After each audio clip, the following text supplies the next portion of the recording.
എല്ലാവർക്കും നമസ്കാരം, സുപ്രഭാതം, വെരി ഗുഡ് മോർണിംഗ്. സൂപ്പർ നോട്ട്സിന്റെ 5 AM ക്ലബിന്റെ പുതിയൊരു എപ്പിസോഡിലേക്ക് എല്ലാവർക്കും സ്വാഗതം. അപ്പോൾ എപ്പോഴും പറയാറുള്ളത് പോലെ രാവിലെ പഠിച്ചാൽ ഇരട്ടി പഠിക്കാം, നന്നായി പഠിക്കാം, നമുക്ക് വളരെ കാം ആൻഡ് ക്വയറ്റ് ആയിട്ടുള്ള ഒരു അന്തരീക്ഷത്തിൽ നന്നായിട്ട് പഠിക്കാം എന്നുള്ള ആ ഒരു ഐഡിയോളജിയുടെ പുറത്താണ് നമ്മൾ എന്ത് ചെയ്യുന്നത്, സൂപ്പർ നോട്ട്സ് 5 AM ക്ലബ് എന്ന് പറയുന്ന ഒരു റവല്യൂഷനായിട്ട് നിങ്ങളുടെ മുമ്പിലേക്ക് വന്നിട്ടുള്ളത്. അപ്പൊ ഇതിനോടകം തന്നെ കുറെ അധികം എപ്പിസോഡുകളിൽ കുറെ അധികം ചോദ്യങ്ങളൊക്കെ നമ്മൾ പരിചയപ്പെട്ട് കഴിഞ്ഞു. അതൊക്കെ നിങ്ങളുടെ പരീക്ഷാ വഴികളിലും പഠന വഴികളിലും ഒക്കെ ഒരുപാട് ഹെൽപ്ഫുൾ ആണ് എന്ന് ഞാൻ കരുതുന്നു. അപ്പൊ നമ്മൾ ഇന്നും പുതിയൊരു ചോദ്യവുമായിട്ട് നിങ്ങളുടെ മുമ്പിലേക്ക് എത്തിയിരിക്കുകയാണ്.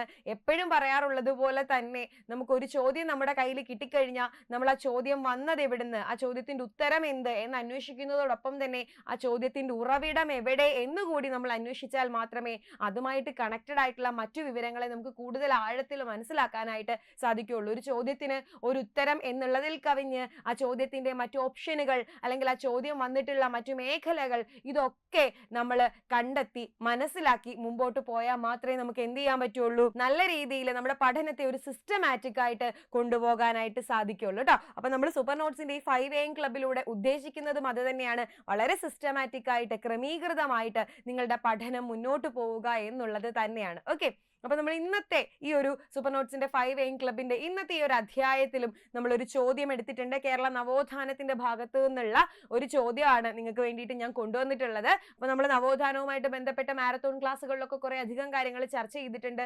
അതുകൊണ്ട് തന്നെ ഈ അടുത്ത കാലത്ത് നടന്ന ഒരു പരീക്ഷയിലെ നവോത്ഥാനവുമായി ബന്ധപ്പെട്ട് ധാരാളം തവണ ആവർത്തിച്ച ആ ഒരു ചോദ്യത്തെ തന്നെയാണ് ഞാൻ നിങ്ങൾക്ക് വേണ്ടിയിട്ട് എടുത്തിട്ടുള്ളത്. ഭൂരിഭാഗം പേർക്കും ഇതിനെക്കുറിച്ചുള്ള കാര്യങ്ങൾ അറിയായിരിക്കാം. എന്നാൽ ആദ്യമായിട്ട് PSC രംഗത്തേക്ക് കടന്നു വരുന്ന ഒരാളിനെ സംബന്ധിച്ചിടത്തോളം അറിവില്ല എന്നും വരാം. അപ്പൊ അങ്ങനെയുള്ളവർക്ക് എല്ലാവർക്കും, പഠിച്ചുകൊണ്ടിരിക്കുന്നവർക്കും പഠനം തുടങ്ങിയവർക്കും പഠനം പുരോഗമിച്ചവർക്കും ഒക്കെ ഉപകാരപ്രദമാകും എന്നുള്ള വിശ്വാസത്തിൽ നമുക്ക് ഇന്നത്തെ നമ്മുടെ ഈ ക്ലാസ്, ഈ ഒരു സെഷൻ ആരംഭിക്കാം. അപ്പോ നമ്മുടെ ചോദ്യം ഇതായിരുന്നു. ചോദ്യം എന്താ ഇവിടെ കാണാൻ പറ്റുന്നുണ്ട് എന്ന് ഞാൻ വിചാരിക്കുകയാണ്. ഞാൻ ആ ചോദ്യം ഒന്ന് വായിക്കാം. ഗുരുവായൂർ സത്യാഗ്രഹവുമായി ബന്ധപ്പെട്ട് തന്നിരിക്കുന്ന പ്രസ്താവനകളുടെ അടിസ്ഥാനത്തിൽ ശരിയായ ഉത്തരം കണ്ടെത്തുക. അപ്പൊ നോക്കിക്കേ, നമ്മുടെ ചോദ്യത്തിൽ വന്നിരിക്കുന്ന കീവേഡ് എന്താണ്?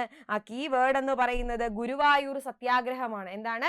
ഗുരുവായൂർ സത്യാഗ്രഹം. അപ്പൊ അതിനെ പറ്റിയിട്ടാണ് ചോദ്യം എന്ന് നമുക്ക് മനസ്സിലായി. ഗുരുവായൂർ സത്യാഗ്രഹവുമായി ബന്ധപ്പെട്ട എല്ലാ ഫാക്റ്റുകളും നമ്മുടെ മനസ്സിലേക്ക് ഇങ്ങനെ വരണം, വർഷമടക്കം.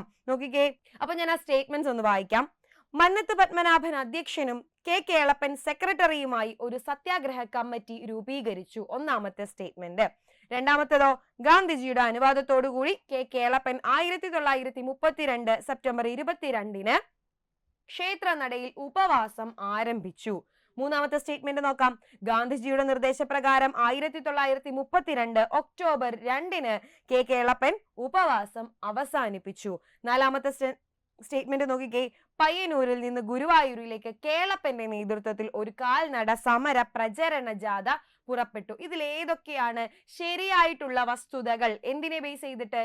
ഗുരുവായൂർ സത്യാഗ്രഹവുമായിട്ട് ബന്ധപ്പെട്ട് നോക്കുമ്പോൾ ശരിയായ വസ്തുതകൾ എന്തൊക്കെയാണ് എന്നാണ് നമ്മുടെ ചോദ്യം. ഓക്കെ, അപ്പൊ ഓപ്ഷൻ ആയിട്ട് നമുക്ക് തന്നിരിക്കുന്നത് 1, 2, 4 ശരിയാണെന്ന് പറയുന്നുണ്ട്, 1, 2, 3 ശരിയാണെന്ന് പറയുന്നുണ്ട്, 2, 3, 4 ശരി എന്ന് പറയുന്നുണ്ട്. ഇനി അതുമല്ല, 1, 3, 4 ശരിയെന്ന് നമുക്ക് പറയുന്നുണ്ട്. ഓക്കെ, എന്താണ് ഇതിന്റെ ഉത്തരം എന്നാണ് നമ്മൾ ഇനി നോക്കാൻ വേണ്ടി പോകുന്നത്. മക്കളെ, ഇതിന്റെ ഉത്തരം എന്ന് പറയുന്നത് ഓപ്ഷൻ ബി ആണ് കേട്ടോ. ഓപ്ഷൻ ബി ആണ് ഇതിന്റെ ഉത്തരം എന്ന് പറയുന്നത്. ഓപ്ഷൻ ബി എന്താണ്? 1, 2, 3 ശരി. ഏതൊക്കെയാണ്? 1, 2, 3 ശരി എന്ന് പറയുന്നത്. ഒന്നാമത്തെ സ്റ്റേറ്റ്മെന്റ് നോക്കിക്കേ. മന്നത്ത് പത്മനാഭൻ അധ്യക്ഷനും കേളപ്പൻ സെക്രട്ടറിയുമായിട്ട് ഒരു സത്യാഗ്രഹ കമ്മിറ്റി രൂപീകരിച്ചു. അല്ലേ? ഗുരുവായൂർ സത്യാഗ്രഹത്തിന്റെ ആ ഗുരുവായൂർ സത്യാഗ്രഹ കമ്മിറ്റിയുടെ നേതാവും അതേപോലെ തന്നെ അതിന്റെ സെക്രട്ടറിയും ആരായിരുന്നു? കേളപ്പനായിരുന്നു. അല്ലെ? ആരായിരുന്നു അധ്യക്ഷൻ, അതായത് പ്രസിഡന്റ് ആരായിരുന്നു? മന്നത്ത് പത്മനാഭനായിരുന്നു. അപ്പൊ ആ സ്റ്റേറ്റ്മെന്റ് കറക്റ്റ് ആണ്. രണ്ടാമത് നോക്കിക്കേ. ഗാന്ധിജിയുടെ നിർദ്ദേശപ്രകാരമാണ് ക്ഷേത്രനടയിലെ കേളപ്പൻ ഉപവാസം ആരംഭിച്ചത്. അത് എന്നായിരുന്നു? 1932 സെപ്റ്റംബർ 22 തന്നെയായിരുന്നു. ഇനി അദ്ദേഹത്തിന്റെ തന്നെ, ഗാന്ധിജിയുടെ തന്നെ നിർദ്ദേശപ്രകാരമാണ് 1932 ഒക്ടോബർ 2 ആ നിരാഹാരം കേളപ്പൻ അവസാനിപ്പിക്കുന്നത്. അപ്പൊ മൂന്നാമത്തെ സ്റ്റേറ്റ്മെന്റും ശരിയാണ്. ഇവിടെ തെറ്റ് വന്നത് എവിടെയാണ്? 4ാമത്തെ സെന്റൻസിലാണ്. എന്താ അവിടെ തെറ്റ് വന്നതെന്നറിയോ? പയ്യന്നൂരിൽ നിന്ന് ഗുരുവായൂരിലേക്ക് കേളപ്പന്റെ നേതൃത്വത്തിൽ ഒരു കാൽനട സമര പ്രചരണ ജാഥ പുറപ്പെട്ടു എന്നാ പറയുന്നത്. അവിടെ എന്താ കുഴപ്പം എന്ന് വെച്ചാല്, ഗുരുവായൂർ സത്യാഗ്രഹവുമായിട്ട് ബന്ധപ്പെട്ട് കണ്ണൂരിലെ പയ്യന്നൂരിൽ നിന്ന് ഗുരുവായൂരേക്ക് ഒരു കാൽനട സമര പ്രചരണ ജാഥ പുറപ്പെട്ടു എന്നുള്ളത് നേരാണ്. പക്ഷെ അവിടെ കേളപ്പന്റെ നേതൃത്വത്തിലായിരുന്നില്ല. പിന്നെയോ സുബ്രഹ്മണ്യൻ തിരുമുമ്പിന്റെ നേതൃത്വത്തിലായിരുന്നു. ആരുടെയായിരുന്നു? സുബ്രഹ്മണ്യൻ തിരുമുമ്പിന്റെ നേതൃത്വത്തിലായിരുന്നു എന്ത് നടന്നത്? ആ കാൽനട പ്രചരണ ജാഥ ആരംഭിച്ചിട്ടുണ്ടായിരുന്നത് അല്ലെങ്കിൽ നടന്നിട്ടുണ്ടായിരുന്നത്. അപ്പൊ അവിടുത്തെ തെറ്റെന്താണെന്ന് മനസ്സിലായോ? അപ്പൊ ഒരു സ്റ്റേറ്റ്മെന്റ് നമുക്ക് തന്നു കഴിഞ്ഞാൽ ഈ ഫാക്റ്റുകൾ മൊത്തം നമ്മൾ മനസ്സിലാക്കിയിരിക്കണം അല്ലേ? അപ്പൊ ഇതിന് ഉത്തരമായിട്ട് വന്നത് ആൻസർ ബി ആണ് അല്ലേ? ആൻസർ ബി ആണ്. 1ഉം 2ഉം 3ഉമാണ് ശരിയായിട്ട് വന്നിട്ടുള്ളത്.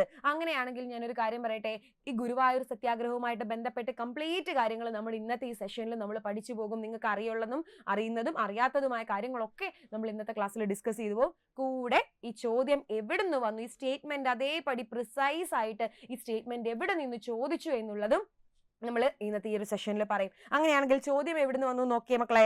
2024 നടന്ന LDC പരീക്ഷയിലെ 2024 നടന്ന LDC പരീക്ഷ, ഇടുക്കി മലപ്പുറം ജില്ലകളിലേക്ക് നടന്ന LDC പരീക്ഷയിൽ നവോത്ഥാനത്തിന്റെ ഭാഗത്ത് നിന്ന് വന്ന ചോദ്യമാണ് നമ്മൾ ഇന്നത്തെ ക്ലാസ്സിൽ ഡിസ്കസ് ചെയ്തത്. ചോദ്യ പേപ്പറിന്റെ കോഡ് ഇവിടെ കൊടുക്കുന്നുണ്ട്, നിങ്ങൾക്ക് വേണമെങ്കിൽ റെഫറൻസ് ആയിട്ട് സ്വീകരിക്കാം. 140/24M എന്നുള്ളതാണ് നമ്മുടെ ചോദ്യ പേപ്പറിന്റെ കോഡ് എന്ന് പറയുന്നത്.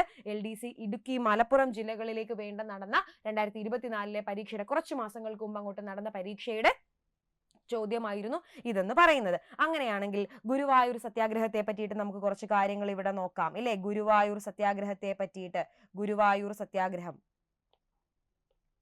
ഓക്കെ, ഗുരുവായൂർ സത്യാഗ്രഹം ആദ്യം മനസ്സിലാക്കേണ്ടത് എന്നായിരുന്നു എന്നുള്ളതാണ്. നമുക്കറിയാം 1931 ഗുരുവായൂർ സത്യാഗ്രഹം ആരംഭിക്കുന്നത്. 1931 നവംബർ 1 ഗുരുവായൂർ സത്യാഗ്രഹം ആരംഭിക്കുന്നത് ആണല്ലോ. ഗുരുവായൂർ സത്യാഗ്രഹം ആരംഭിക്കുന്നത് 1931 നവംബർ 1 ഇപ്പോഴേ പഠിച്ചു പൊക്കോളൂ ആണല്ലോ. എന്തിനു വേണ്ടിയിട്ടാണ് ഗുരുവായൂർ സത്യാഗ്രഹം നടത്തിയത്? നമ്മള് ഗുരുവായൂർ ക്ഷേത്രത്തിനകത്ത് എന്ത് ചെയ്യാൻ പാടില്ല, ഐത്തോച്ചാടനം അതിന്റെ ഭാഗമായിട്ടാണ് നമ്മൾ ഗുരുവായൂർ സത്യാഗ്രഹം ആരംഭിച്ചത് തന്നെ. അതായത് ജാതിയുടെയും മതത്തിന്റെയും ഉച്ചനീചത്വങ്ങൾക്ക് അതീതമായിട്ട് എല്ലാവർക്കും സഞ്ചാര സ്വാതന്ത്ര്യവും അതേപോലെ ആരാധനാ സ്വാതന്ത്ര്യവും വേണമെന്നുള്ള കാഴ്ചപ്പാടിന്റെ പുറത്താണ് ഗുരുവായൂർ സത്യാഗ്രഹം ആരംഭിക്കുന്നത്. 1931 നവംബർ 1 ആണല്ലോ. അങ്ങനെയാണെങ്കിൽ ഈ ഗുരുവായൂർ സത്യാഗ്രഹത്തിന് നേതൃത്വം കൊടുത്ത ഒരു പാർട്ടി ഉണ്ടായിരുന്നു. ആരായിരുന്നു? KPCC ആയിരുന്നു കേട്ടോ. KPCCയുടെ വടകര സമ്മേളനത്തിൽ വെച്ചായിരുന്നു, ഓർത്തു വെച്ചോണം, KPCCയുടെ വടകര സമ്മേളനത്തിൽ വെച്ചായിരുന്നു എന്ത്? ഗുരുവായൂർ സത്യാഗ്രഹം ആരംഭിക്കാനുള്ള ഒരു തീരുമാനം എടുക്കുന്നത്. ഈ സമ്മേളനം നടന്നത് 1931 മെയ് 5 1931 മെയ് 5 ഈ വടകര സമ്മേളനം, KPCCയുടെ വടകര സമ്മേളനം നടന്നിട്ടുണ്ടായിരുന്നത്. ഈ സമ്മേളനത്തിൽ വെച്ചാണ് ഗുരുവായൂർ സത്യാഗ്രഹം ആരംഭിക്കാനുള്ള ഒരു തീരുമാനം എടുക്കുന്നത്. അങ്ങനെയാണെങ്കിൽ ഒരു കാര്യം കൂടെ നോക്കണം. ഈ വടകര സമ്മേളനത്തിന് നേതൃത്വം നൽകിയ വ്യക്തിയുണ്ട്, അയാളാണ് JM ഗുപ്ത എന്ന് പറയുന്നത്. ഈ തീരുമാനം, ഗുരുവായൂർ സത്യാഗ്രഹം എന്ന് പറയുന്ന തീരുമാനം എടുത്ത വടകര സമ്മേളനം 1931 മെയ് 5 നടന്ന KPCCയുടെ വടകര സമ്മേളനത്തിന് നേതൃത്വം നൽകിയത് ആരാണ്? JM ഗുപ്തയാണ്. ആരാണ്? JM ഗുപ്തയാണ്. ഇനി എല്ലാ ഹിന്ദുക്കൾക്കും അല്ലെ, അല്ലെങ്കിൽ ഹിന്ദുത്വത്തിൽ തന്നെ ഉയർന്നവനെന്നോ ജാതീയമായി ഉയർന്നവനെന്നോ താഴ്ന്നവനെന്നോ വ്യത്യാസമില്ലാതെ എല്ലാ ഹിന്ദുക്കൾക്കും ഗുരുവായൂർ ക്ഷേത്രത്തിനകത്ത് പ്രവേശിക്കാനുള്ള അവസരം ഒരുക്കണം എന്നതായിരുന്നു ഗുരുവായൂർ സത്യാഗ്രഹത്തിന്റെ പ്രധാന ലക്ഷ്യം എന്ന് പറയുന്നത്. അങ്ങനെയാണെങ്കിൽ ഗുരുവായൂർ സത്യാഗ്രഹത്തിന് ഒരു നേതാവ് ഉണ്ടായിരുന്നു. ആ നേതാവ് ആരായിരുന്നു? നമ്മുടെ കേളപ്പനായിരുന്നു. അദ്ദേഹം തന്നെയായിരുന്നു എന്ന് പറയുന്നത് സത്യാഗ്രഹ കമ്മിറ്റിയുടെ സെക്രട്ടറി എന്നും പറയുന്നത്. അങ്ങനെയാണെങ്കിൽ പ്രസിഡന്റ്, സത്യാഗ്രഹ കമ്മിറ്റിയുടെ പ്രസിഡന്റ് അഥവാ അധ്യക്ഷൻ ആരായിരുന്നു? മന്നത്ത് പത്മനാഭനായിരുന്നു. ആരായിരുന്നു? മന്നത്ത് പത്മനാഭനായിരുന്നു എന്നുകൂടി നമ്മൾ ആലോചിക്കുക. ഓക്കെ, അങ്ങനെയാണെങ്കിലോ ഇതിനൊരു വോളണ്ടിയർ ക്യാപ്റ്റൻ ഉണ്ടായിരുന്നു ഇല്ലേ? ഒരു വോളണ്ടിയർ ക്യാപ്റ്റൻ, ഗുരുവായൂർ സത്യാഗ്രഹ കമ്മിറ്റിക്ക് ഒരു വോളണ്ടിയർ ക്യാപ്റ്റൻ ഉണ്ടായിരുന്നു. എപ്പോഴും ചോദിക്കും, ആരായിരുന്നു? AKG ആയിരുന്നു. AK ഗോപാലനായിരുന്നു വോളണ്ടിയർ ക്യാപ്റ്റൻ എന്ന് പറയുന്നത്. പിന്നെ നമ്മൾ പറഞ്ഞു, നമ്മുടെ ചോദ്യത്തിനകത്ത് ഉണ്ടായിരുന്ന ഒരു കാര്യം, കേളപ്പൻ ഉപവാസം അനുഷ്ഠിച്ചു, നിരാഹാരം അനുഷ്ഠിച്ചു ക്ഷേത്ര നടയിൽ. ആരുടെ നിർദ്ദേശപ്രകാരം? ഗാന്ധിജിയുടെ നിർദ്ദേശപ്രകാരം. എന്നായിരുന്നു? 1932 സെപ്റ്റംബർ 22 എന്നും 21 എന്നും നമ്മൾ പറയുന്നുണ്ട്. അപ്പോൾ ഏതാണോ ചോദ്യ പേപ്പറിൽ വരുന്നത് നിങ്ങൾ അതിനെ പിക്ക് ചെയ്യുക. മോസ്റ്റ് കോമൺലി 22 എന്ന് തന്നെയാണ് PSC ഉത്തര സൂചികയിൽ സൂചിപ്പിച്ചിട്ടുള്ളത്. അപ്പോൾ 22 മാത്രം നമ്മൾ സ്റ്റിക്ക് ഓൺ ചെയ്യുക. എന്നിട്ടോ ഗാന്ധിജിയുടെ നിർദ്ദേശപ്രകാരം തന്നെ 1932 ഒക്ടോബർ 2 കേളപ്പൻ ഉപവാസം അവസാനിപ്പിക്കുകയും ചെയ്തു. അങ്ങനെയാണെങ്കിൽ നമ്മൾ പറഞ്ഞ അടുത്ത കാര്യം, നമ്മുടെ സ്റ്റേറ്റ്മെന്റിൽ വന്ന അടുത്ത കാര്യമാണ്, ഗുരുവായൂർ സത്യാഗ്രഹത്തിന്റെ ഭാഗമായിട്ട് കണ്ണൂരിലെ പയ്യന്നൂരിൽ നിന്ന് ഗുരുവായൂർ വരെ ഒരു കാൽനട സമര പ്രചരണ ജാഥ നയിച്ചത് ആരായിരുന്നു? സുബ്രഹ്മണ്യൻ തിരുമുമ്പായിരുന്നു. ആരായിരുന്നു? സുബ്രഹ്മണ്യൻ തിരുമുമ്പായിരുന്നു. സുബ്രഹ്മണ്യൻ തിരുമുമ്പിന് ഒരുപാട് പ്രത്യേകതകളുണ്ട്. എന്താണ് അദ്ദേഹം എന്തെന്നറിയപ്പെടുന്നത്? അദ്ദേഹം അറിയപ്പെടുന്നത് ഗുരുവായൂർ സത്യാഗ്രഹത്തിന്റെ എന്തെന്നറിയപ്പെടുന്നു? ഗുരുവായൂർ സത്യാഗ്രഹ ക്ഷേത്രപ്രവേശന ക്യാമ്പയിനിന്റെ ക്യാപ്റ്റൻ ആയിരുന്നു. ക്ഷേത്രപ്രവേശന ക്യാമ്പയിൻ ഉണ്ടായിരുന്നു അല്ലെ, ഗുരുവായൂർ സത്യാഗ്രഹത്തിന്റെ ക്ഷേത്രപ്രവേശന ക്യാമ്പയിനിന്റെ എന്തായിരുന്നു? ക്യാമ്പയിനിന്റെ ക്യാപ്റ്റൻ ആയിരുന്നു ആര്? നമ്മുടെ സുബ്രഹ്മണ്യൻ തിരുമുമ്പ് എന്ന് പറയുന്നത്. ഇനി അടുത്തത്, ഇദ്ദേഹത്തെ അറിയപ്പെടുന്ന ഒരു പേരുണ്ടല്ലോ, എന്തായിരുന്നു? കേരളത്തിന്റെ പാടുന്ന പടവാൾ എന്നായിരുന്നു. ആരായിരുന്നു? കേരളത്തിന്റെ പാടുന്ന പടവാളായിരുന്നു ആരെന്ന് പറയുന്നത്? സുബ്രഹ്മണ്യൻ തിരുമുമ്പ് എന്ന് പറയുന്നത് ആണല്ലോ. സുബ്രഹ്മണ്യൻ തിരുമുമ്പിനെ ഇത്തരത്തിൽ വിശേഷിപ്പിച്ചത് ആരാണെന്നറിയോ? നമ്മുടെ EMS നമ്പൂതിരിപ്പാടാണ്. EMS നമ്പൂതിരിപ്പാടാണ് സുബ്രഹ്മണ്യൻ തിരുമുമ്പിനെ കേരളത്തിന്റെ പാടുന്ന പടവാൾ എന്ന് വിശേഷിപ്പിച്ചത്. കേരളത്തിന്റെ പാടുന്ന പടവാൾ ഞാൻ ഇവിടെ എഴുതി വെച്ചിട്ടുണ്ട്, നിങ്ങൾക്ക് കാണാൻ പറ്റുന്നുണ്ടെന്ന് വിശ്വസിക്കുന്നു. നോക്കിയേ, അപ്പോ കണ്ണൂരിലെ പയ്യന്നൂരിൽ നിന്ന് നമ്മുടെ ഗുരുവായൂർ വരെ ഗുരുവായൂർ സത്യാഗ്രഹത്തിന്റെ ഭാഗമായിട്ട് ഒരു കാൽനട പ്രചരണ ജാഥ നടത്തിയത് ആരായിരുന്നു? സുബ്രഹ്മണ്യൻ തിരുമുമ്പായിരുന്നു. അദ്ദേഹമായിരുന്നു ഗുരുവായൂർ സത്യാഗ്രഹത്തിന്റെ ക്ഷേത്ര പ്രവേശന ക്യാമ്പയിനിന്റെ ക്യാപ്റ്റൻ എന്ന് പറയുന്നത്. അദ്ദേഹത്തെ നമ്മുടെ EMS നമ്പൂതിരിപ്പാട് എന്ത് വിശേഷിപ്പിച്ചു? കേരളത്തിന്റെ പാടുന്ന പടവാൾ എന്ന് വിശേഷിപ്പിച്ചു. അങ്ങനെയാണെങ്കിൽ അടുത്ത കാര്യം കൂടെ നമുക്ക് പറയണം. ഈ ഗുരുവായൂർ സത്യാഗ്രഹം ഇങ്ങനെ നടക്കുന്ന സമയത്ത് ഗുരുവായൂർ സത്യാഗ്രഹത്തിന്റെ നടയിലെ ഒരു ഗുരുവായൂർ ക്ഷേത്രത്തിന്റെ നടയിലെ മണി മുഴക്കിയ ഒരു വ്യക്തി ഉണ്ടായിരുന്നു. അബ്രാഹ്മണനായിട്ടുള്ള ഒരാൾ മണി മുഴക്കി. അതാരായിരുന്നു? P കൃഷ്ണപിള്ളയായിരുന്നു. അബ്രാഹ്മണനായ ആള് ആരായിരുന്നു? മണി മുഴക്കിയ, ഗുരുവായൂർ ക്ഷേത്രത്തിന്റെ മണി മുഴക്കിയ അബ്രാഹ്മണൻ P കൃഷ്ണപിള്ളയായിരുന്നു. ആണല്ലോ. ഇത്രയും കാര്യം കൂടി ഓർത്ത് വെക്കുക. അപ്പൊ ഓക്കെ, അപ്പൊ നമ്മൾ ഗുരുവായൂർ സത്യാഗ്രഹത്തെ പറ്റിയിട്ട് ഇത്രയും കാര്യങ്ങൾ മനസ്സിലാക്കിയിരുന്നു. അപ്പൊ 1931 ഗുരുവായൂർ സത്യാഗ്രഹം നടന്നതെന്ന് നമ്മൾ കണ്ടു. അങ്ങനെയാണെങ്കിൽ ഗുരുവായൂർ സത്യാഗ്രഹത്തെ പോലെ തന്നെ ഗുരുവായൂർ സത്യാഗ്രഹത്തിൽ എപ്പോഴും ചോദിക്കുന്ന കാര്യങ്ങൾ, സെക്രട്ടറി KK എളപ്പൻ, നേതാവ് KK എളപ്പൻ, അധ്യക്ഷൻ അഥവാ president Mannath Padmanabhan, volunteer captain AK Gopalan ആണ്. ഈ കാൽനട പ്രചരണ ജാഥ നടത്തിയത് സുബ്രഹ്മണ്യൻ തിരുമുമ്പ്. അതേപോലെ മണിമുഴക്കിയ അബ്രാഹ്മണൻ P കൃഷ്ണപിള്ള കേട്ടോ. മണിമുഴക്കിയ അബ്രാഹ്മണൻ P കൃഷ്ണപിള്ള. ഈ വക കാര്യങ്ങളൊക്കെ ഓർത്തു വെച്ചോണം. 1931 വടകര KPCCയുടെ വടകര സമ്മേളനത്തിൽ വെച്ചിട്ടാണ് ഗുരുവായൂർ സത്യാഗ്രഹം ആരംഭിക്കാനുള്ള ഒരു തീരുമാനത്തിലേക്ക് എത്തുന്നത് എന്നുകൂടി നിങ്ങൾ ഓർത്തു വെച്ചോണം. അന്ന് ഗുരുവായൂർ ക്ഷേത്രം നിലനിന്നിരുന്നത് ഉത്തര മലബാറിലെ പൊന്നാനി താലൂക്കിലായിരുന്നു കേട്ടോ. അന്ന് സത്യാഗ്രഹം നടക്കുന്ന സമയത്ത് അവിടെയായിരുന്നു, പൊന്നാനി താലൂക്കിലായിരുന്നു ഗുരുവായൂർ ക്ഷേത്രം സ്ഥിതി ചെയ്തിരുന്നത്. അങ്ങനെയാണെങ്കിൽ ഇതുമായിട്ട് ബന്ധപ്പെട്ട 1-2 കാര്യങ്ങളൂടെ പറയണം. ഗുരുവായൂർ സത്യാഗ്രഹം പോലെ പ്രധാനപ്പെട്ടതാണ് അതിന് മുൻപ് നടന്ന വൈക്കം സത്യാഗ്രഹം. അപ്പോൾ വൈക്കം സത്യാഗ്രഹവുമായിട്ട് ബന്ധപ്പെട്ട ഒരു ചോദ്യവുമായിട്ട് നമ്മൾ അടുത്തൊരു സെഷനിൽ നമുക്ക് ഡീറ്റെയിൽ ആയിട്ട് അതിനെപ്പറ്റി ചർച്ച ചെയ്യാം. അപ്പോൾ ആ സത്യാഗ്രഹങ്ങൾ, പ്രധാനമായിട്ടുള്ള സത്യാഗ്രഹങ്ങളെ പറ്റിയിട്ടൊക്കെ നമ്മളൊരു ധാരണ, പ്രത്യേകിച്ചും വൈക്കവും ഗുരുവായൂരും സ്ഥിരമായിട്ട് ചോദിക്കുന്ന ചോദ്യങ്ങളാണ് എന്നുകൂടി നിങ്ങൾ ഓർത്തു വെച്ചോണം. ഈ 1931 ഗുരുവായൂർ സത്യാഗ്രഹം നടന്നു എന്ന് പറയുമ്പോൾ 1931 മറ്റൊരു പ്രത്യേകത കൂടി ഞാൻ ഇവിടെ പറയാൻ ആഗ്രഹിക്കുകയാണ്. എന്താണെന്നറിയുമോ? നമ്മുടെ VT ഭട്ടതിരിപ്പാടുമായി ബന്ധപ്പെട്ട് ഒരു സംഭവം നടന്നായിരുന്നു 1931. എന്തായിരുന്നു? യാചനായാത്ര എന്ന് പറയുന്നത്. എന്തായിരുന്നു യാചനായാത്ര എന്ന് പറയുന്നത്? എന്തിനു വേണ്ടിയിട്ടാണ് VT ഭട്ടതിരിപ്പാട് യാചനായാത്ര നടത്തിയത്?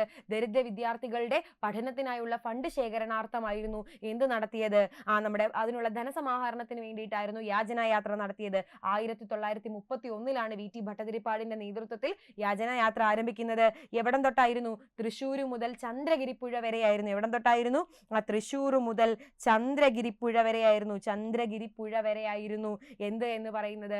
നമ്മുടെ യാചനായാത്ര ആര് നടത്തിയത്? VT ഭട്ടതിരിപ്പാട് നടത്തിയത്. അത് 1931 നടന്നത്. നമ്മുടെ ഗുരുവായൂർ സത്യാഗ്രഹവും 1931 നടന്നത് എന്നുള്ളത് കൊണ്ട് നമ്മളൊന്ന് കണക്ട് ചെയ്ത് പറഞ്ഞു എന്നേ ഉള്ളൂ. ഓക്കെ, അപ്പോൾ ഗുരുവായൂർ സത്യാഗ്രഹത്തെ പറ്റിയിട്ട് ഇത്രയും കാര്യങ്ങൾ മാത്രം നിങ്ങൾ മനസ്സിലാക്കി വെക്കുക. ഏറ്റവും നമുക്ക് ഇമ്പോർട്ടൻ്റ് ആയിട്ട് നമുക്കൊരു എക്സാം പോയിന്റ് ഓഫ് വ്യൂവിൽ നോക്കുമ്പോൾ ഇത്രയും കാര്യങ്ങളാണ് മനസ്സിലാക്കേണ്ടത്. അപ്പോൾ ഒരു കാര്യം കൂടെ ഞാൻ പറഞ്ഞോട്ടെ, ഗുരുവായൂർ സത്യാഗ്രഹത്തെ പറ്റി നമ്മൾ മനസ്സിലാക്കിയ സ്ഥിതിക്ക് ഈ ചോദ്യം വന്ന വഴി ഏതാണെന്ന് നമുക്ക് നോക്കണം അല്ലേ. ഈ ചോദ്യം വന്ന വഴി എവിടെ നിന്നാന്ന് കണ്ടോ? നമ്മൾ പറയാറുണ്ട് കേരള ചരിത്രം, കേരള നവോത്ഥാനം തുടങ്ങിയവയുമായി ബന്ധപ്പെട്ട് കേരള PSC ഒരു പ്രമാണ ഗ്രന്ഥമായിട്ട് സ്വീകരിച്ചിരിക്കുന്ന ഒരു പുസ്തകമുണ്ട്. ഏതാണ്? Professor A. ശ്രീധരമേനോന്റെ കേരള ചരിത്രം എന്ന് പറയുന്ന ഗ്രന്ഥം. ആ ഗ്രന്ഥത്തില് 29-ാം അധ്യായത്തില് ഒരു പുതിയ സമുദായം രൂപം കൊള്ളുന്നു എന്ന് പറയുന്ന ഒരു അധ്യായമുണ്ട്. കാണാമല്ലോ നിങ്ങൾക്ക് ഇവിടെ.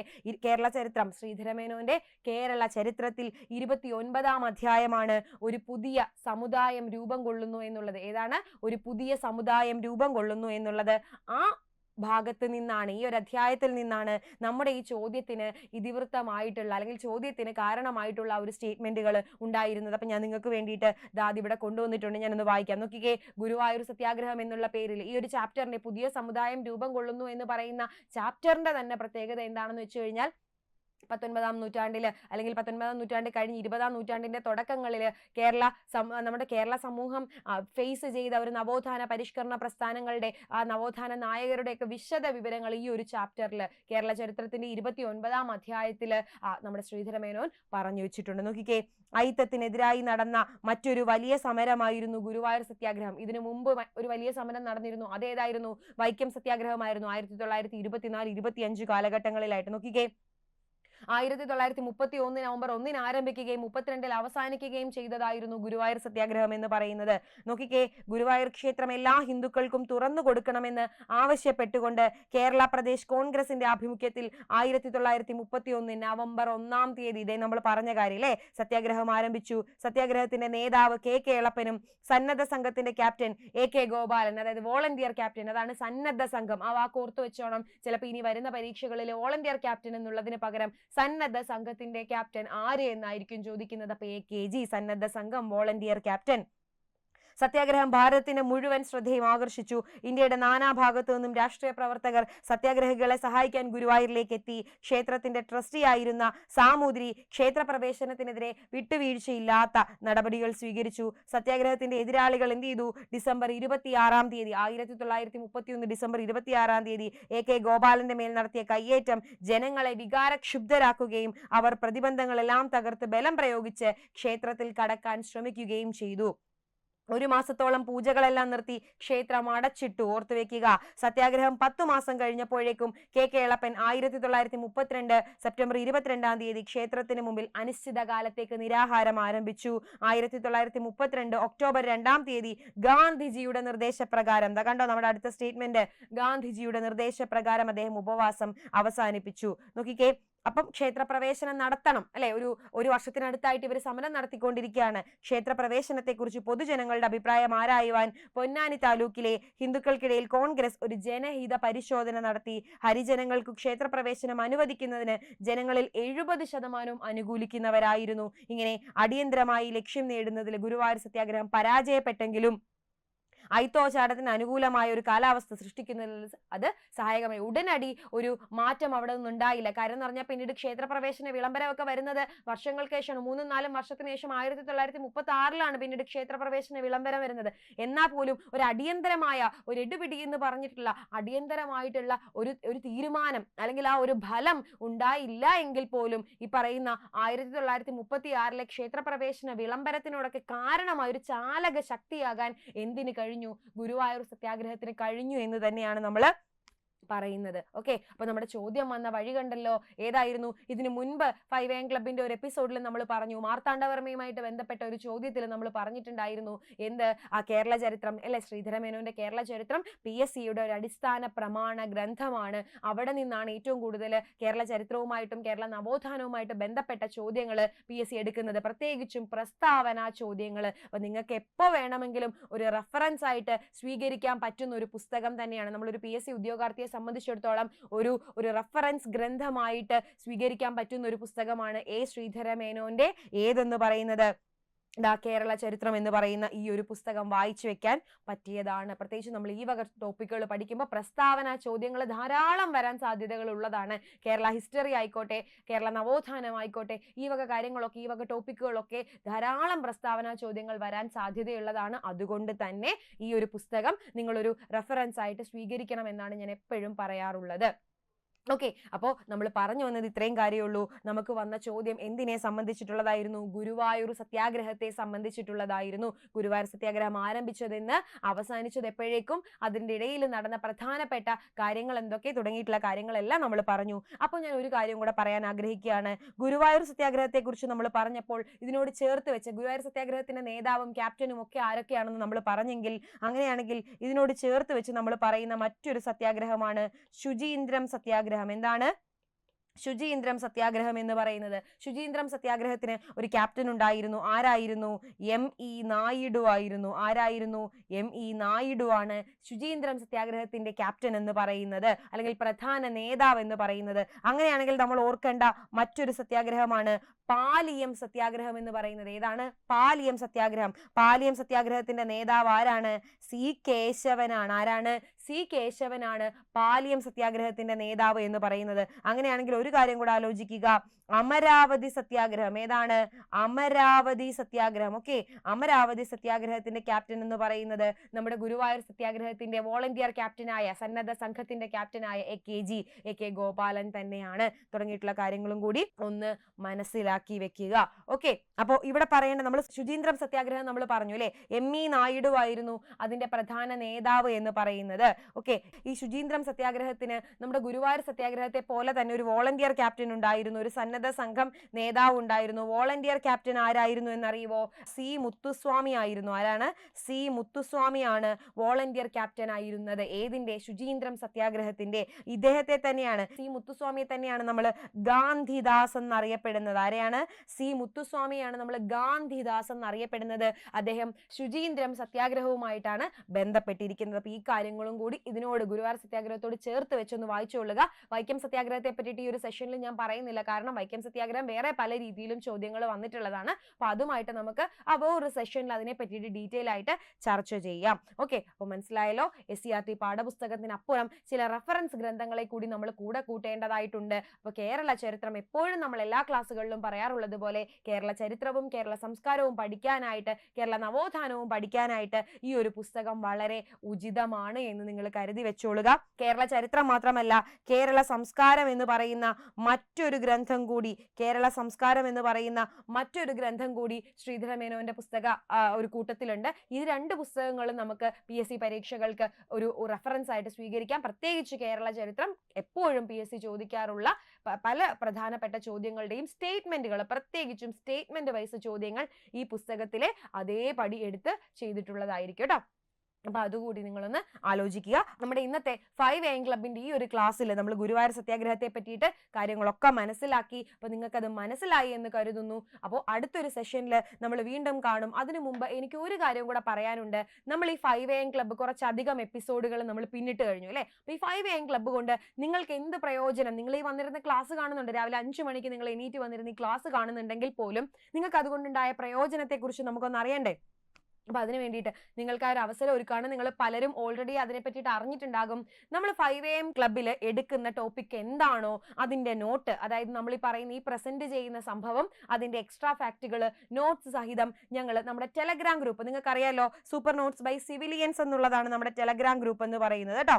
സൂപ്പർ നോട്ട്സ് ബൈ സിവിലിയൻസ് എന്ന് പറയുന്ന നമ്മുടെ ടെലഗ്രാം ഗ്രൂപ്പിൽ നമ്മൾ എന്ത് ചെയ്തിട്ടുണ്ട്, നിങ്ങൾക്ക് ഇതിന്റെ ഈ ഒരു ഏത് ലൈവ് സെഷൻ നടക്കുമ്പോൾ, ഈ ഒരു 5 AM ക്ലബ്ബ് നടക്കുമ്പോൾ ഏതാണോ ഉള്ളത്, സൂപ്പർ നോട്ട്സ് ബൈ സിവിലിയൻസ് എന്നാണ് കേട്ടോ നമ്മുടെ ടെലഗ്രാം ചാനലിന്റെ പേര് എന്ന് പറയുന്നത്, super notes by civilians. Okay, അപ്പൊ ഈ ഒരു ടെലഗ്രാം ചാനലിൽ നമ്മൾ എന്ത് ചെയ്യും, നമ്മൾ എല്ലാ 5 AM ക്ലബിന്റെയും ഏത് എപ്പിസോഡാണോ, അല്ലെങ്കിൽ നമ്മൾ രാവിലെ കഴിയുമ്പോഴേക്കും, എപ്പിസോഡ് കഴിയുമ്പോൾ തന്നെ നിങ്ങൾക്ക് ഒരു 9 മണിയൊക്കെ ആകുമ്പോഴേക്കും ഇതിന്റെ നോട്ട്സ് നമ്മൾ എവിടെ അവൈലബിൾ ആക്കും? നമ്മുടെ ടെലഗ്രാം ചാനലിൽ, ഈ സൂപ്പർ നോട്ട്സ് ബൈ സിവിലിയൻസ് എന്ന് പറയുന്ന ടെലഗ്രാം ചാനലിൽ നമ്മൾ അവൈലബിൾ ആക്കും. അപ്പൊ അതാക്കി കഴിയുമ്പോഴേക്കും നിങ്ങൾക്ക് എന്ത് ചെയ്യാം, അത് ഡൗൺലോഡ് ചെയ്തെടുത്ത് നിങ്ങൾക്ക് അത് മനസ്സിലാക്കാം, പഠിക്കാം. അതിന്റെ എക്സ്ട്രാ ഫാക്റ്റുകളൊക്കെ നിങ്ങൾക്ക് അത് ബൈഹാർട്ട് ചെയ്യാൻ പറ്റും. അതിനോടൊപ്പം തന്നെ നിങ്ങൾ പഠിച്ചോ എന്ന് അറിയാൻ വേണ്ടിയിട്ട് നമ്മളൊരു പരീക്ഷയും നടത്തും. പരീക്ഷ എന്ന് ഉദ്ദേശിക്കുന്നത് ഏത് ടോപ്പിക്കാണോ ഏത് ക്ലാസ് ആണോ കഴിഞ്ഞത് ആ ക്ലാസ്സുമായിട്ട് ബന്ധപ്പെട്ട് ചില ചോദ്യങ്ങൾ, കുറച്ച് ചോദ്യങ്ങളും വൈകുന്നേരം നമ്മൾ എവിടെ ഇടും? നമ്മുടെ ടെലഗ്രാം ഗ്രൂപ്പിൽ തന്നെ ഇടും. ആ ചോദ്യങ്ങൾക്ക് നിങ്ങൾക്ക് ആൻസർ ചെയ്യാവുന്ന രീതിയിൽ ഒരു പോൾ രൂപാന്തരത്തിൽ നമ്മൾ ഇടുന്നതായിരിക്കും അല്ലെ. എന്താ നമുക്ക് ഭയങ്കര എഫക്റ്റീവ് ആയിട്ടുള്ള ഒരു സ്ട്രാറ്റജി അല്ലേ. നമ്മൾ രാവിലെ ക്ലാസ് കാണുന്നു, പിന്നീട് നോട്ട് വായിക്കുന്നു, പിന്നീട് നമ്മൾ അതിന്റെ ക്വസ്റ്റ്യൻസും അറ്റൻഡ് ചെയ്യുന്നു. അപ്പം എല്ലാ ക്ലാസ്സുകളും ഇപ്പൊ കഴിഞ്ഞ ദിവസമൊക്കെ നിങ്ങൾ കണ്ടിട്ടുണ്ടാകും. അപ്പൊ ഇനിയുള്ള എല്ലാ ദിവസങ്ങളിലും നമ്മൾ 5 AM ക്ലബിന്റെ ഭാഗമായിട്ട് ഈ ഒരു മെത്തേഡ് കൂടിയിട്ട് ഈ ഒരു സ്ട്രാറ്റജി കൂടി ഫോളോ ചെയ്യാൻ പോവാണ്. വെറുതെ ക്ലാസ് കണ്ടിരുന്ന് പോവുക മാത്രമല്ല, നമ്മൾ പഠിച്ച് പരീക്ഷയും ക്വസ്റ്റ്യൻസും കൂടി അറ്റൻഡ് ചെയ്ത് ആ ടോപ്പിക് ക്രിസ്റ്റൽ ക്ലിയർ ആക്കിക്കൊണ്ടായിരിക്കും ഇനി തൊട്ട് പോകാൻ വേണ്ടി പോകുന്നത്. അപ്പോൾ നന്നായിട്ട് തന്നെ പഠിക്കുക. രാവിലെ എഴുന്നേറ്റ് നിങ്ങൾ പഠിക്കാനുള്ള നിങ്ങളുടെ ഊർജ്ജത്തെ അത്യധികം ബഹുമാനിക്കുന്നു. അതിങ്ങനെ തന്നെ തുടർന്ന് പോവുക. നന്നായിട്ട് പഠിക്കുക. അറിയാലോ, 2025 നമ്മളെ സംബന്ധിച്ചിടത്തോളം വളരെ നിർണായകമായ വർഷമാണ്. നമ്മൾ കാത്തിരുന്ന ഒട്ടനവധി നോട്ടിഫിക്കേഷൻസ് PSC കൊണ്ടുവന്നിട്ടുണ്ട്. അപ്പൊ ഇതൊക്കെ പഠിക്കേണ്ട ഉത്തരവാദിത്വം നമുക്കുണ്ട്. വലിയ നേട്ടങ്ങളുള്ള ഒരു വർഷമായിട്ട് നമുക്ക് ഈ വർഷത്തെ മാറ്റിയെടുക്കണം. അപ്പൊ വീണ്ടും ഒരു ദിവസം വീണ്ടും ഒരു 5 AM ക്ലബിന്റെ ഒരു എപ്പിസോഡിലൂടെ നമുക്ക് വീണ്ടും കാണാം. നല്ലൊരു ദിവസമായിരിക്കട്ടെ എന്ന് ആശംസിക്കുന്നു. കഴിഞ്ഞ ദിവസത്തേക്കാൾ അധികം പുതിയ കാര്യങ്ങൾ, പുതിയ മാറ്റങ്ങൾ നിങ്ങളുടെ ജീവിതത്തിൽ ഉണ്ടാകട്ടെ. അതിലൊരു ഭാഗവാക്കാകാൻ ഞങ്ങൾ സൂപ്പർ നോട്ട്സിനും സാധിക്കട്ടെ. മാറ്റം അതെന്നും ഞങ്ങൾ സൃഷ്ടിക്കുന്നതായിരിക്കും. അപ്പോൾ തീർച്ചയായിട്ടും വീണ്ടും നമുക്ക് അടുത്ത ക്ലാസ്സിൽ കാണാം. അതുവരേക്കും താങ്ക് യു.